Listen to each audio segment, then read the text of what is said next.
You know, when you have major problems in your life, they always say you should go and get into a 12-step program.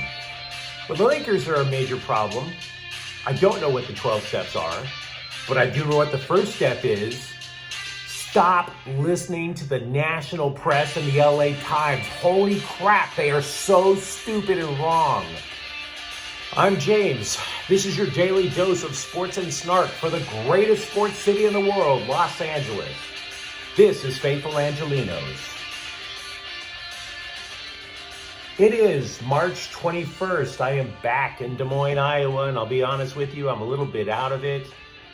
Some people are like, is it jet lag? And I'm like, no, Bob Huggins.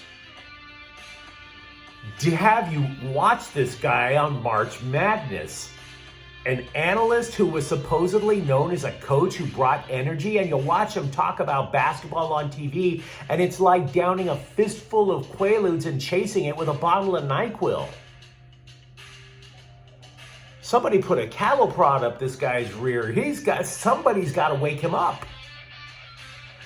We've been doing this now for about a month. We've added about, I'd say almost 30 subscribers. It's a beautiful thing. If you like what we've been putting out, feel free to clickety-clack the like button. Clickety-clack the subscribe button. There's a notification bell. Hit that. By the way, feel free to share it on your timeline. Sharing is caring, and by all means, comment. I am not God. Even with the takes I give you today, feel free. It's good. Let's get to the scoreboard. Last night, LAFC defeats Vancouver 3-1. Ryan Hollings had 2 goals. LAFC, no losses through the first 4 games of the year. Tonight, the Lakers will play the Cleveland Cavaliers. That game's at 5 p.m. News and notes before we get to the main topic. The Kings, today is NHL trade deadline day. Deadline's at noon. Now, they did make a trade yesterday. They sent a 7th-round pick to the Detroit Dead Things for Troy Stecher.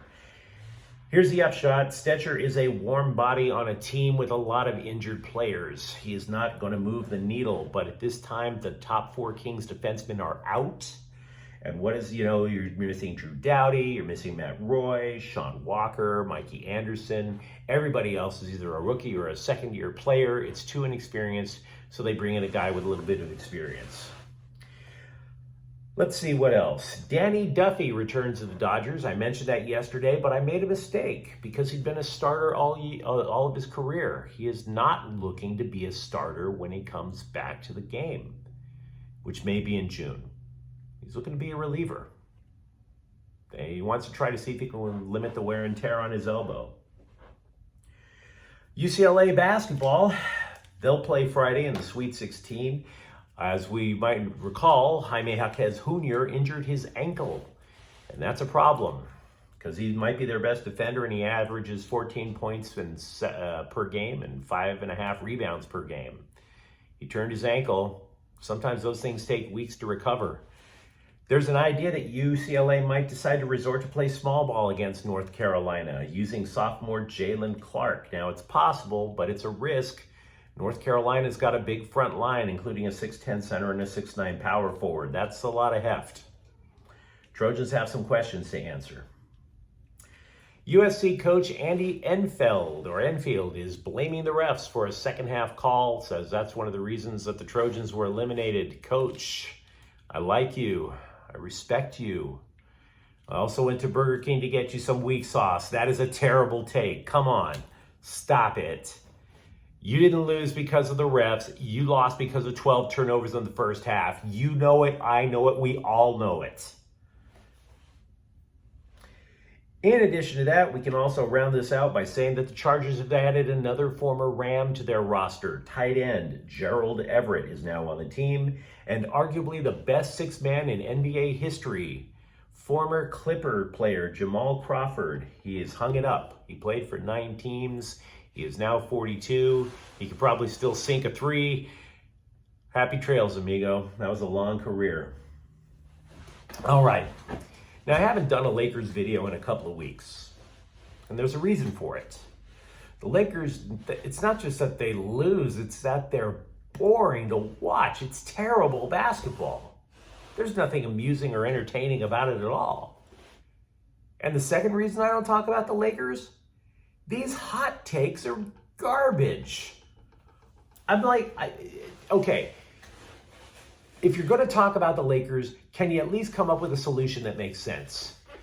I'm talking about you, Bill Plaschke, who actually wrote that the Lakers should trade LeBron James. Are you out of your mind? I've met you. You're a decent dude. You've had some smart takes.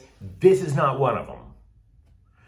You're going to sit there and tell me that you're going to trade one of the all-time great players, who, by the way, is still performing at a pretty high level. I get it, he can be annoying. I get it, he's a drama queen. I don't like passive-aggressive behavior either. But he's going to pass Kareem Abdul-Jabbar next year for the all-time leader in NBA points scored. And he's going to do that you want him to do that in a jersey that's not purple and gold. Have you lost your mind? Of course you don't have him pass Kareem in a jersey that's not a Lakers jersey. Stop it. And Colin Cowherd and Nick Wright of Fox Sports echoed that idea. Stop it. Every last one of you. Oh, well, the Lakers need to start the rebuild. How did that last rebuild go exactly? Where is Julius Randle? Where is Brandon Ingram? Where is Lonzo Ball? I mean, yeah, sure, we know where they are in terms of what teams, but do you even notice them? Of course you don't. Stop it. Rebuild. LeBron isn't even the most important player on the team. It's Anthony Davis. That's the key. You get Davis and LeBron back, especially a healthy Anthony Davis. When the Lakers are at their most dominant, it tends to be because of a strong big man and a strong ball handler, the inside-out game. It worked with Wilt and Jerry West. It worked with Magic and Kareem. It worked with Shaq and Kobe. Stop it. Here's what you do. I defended Russell Westbrook, but he doesn't want to play for the Lakers. Okay, fine. You re-up him and you accommodate his trade request. Now you may sit there and say, well, he had a lousy year. Does he have value? And the answer is yes, for two reasons. One is that even if he were a free agent, according to many national publications, he would be in the top 10 of desired free agents. So there would be a market for him. And then in addition to that, the expiring contract. Many teams trade for players that are a little bit over the hill for the expiring contract. You trade it so you take the money off of the other team takes the expiring contract. When the contract expires, they get salary cap relief. That's what you have in Russell Westbrook. I can name at least 6 teams that would probably take the Lakers' call right now if it was for Russell Westbrook next year. The Knicks, Toronto, Minnesota, Detroit, Orlando, and Houston.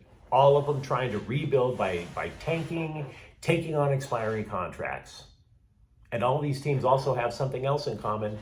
Too many 3-and-D guys. So you trade that, you probably get a couple of guys back. Maybe they're not all like world beaters, but if you get LeBron and Anthony Davis playing the pick and roll game and the pick and roll gets stopped, that means there was a double team.